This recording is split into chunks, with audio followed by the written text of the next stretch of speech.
So most people, when they're out on the range, they're just hitting balls, they're just trying to hit that flag out in the distance. So what I want to do in this video is explain a little bit more of a feedback station to be able to then, one, control the swing, but also control the face as well to get a better one setup, but more consistency of where that ball's starting, so you have more awareness of where the ball's going to go.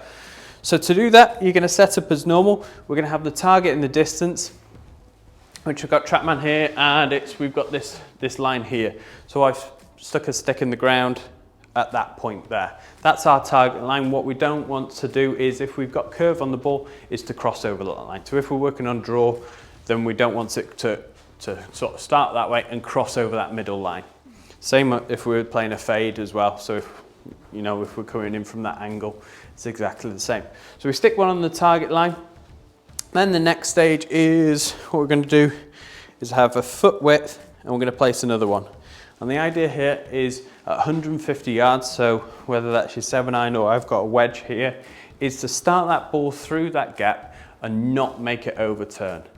This gives a really good foundation of feedback of where that swing is going, so that allows us to control that club face more.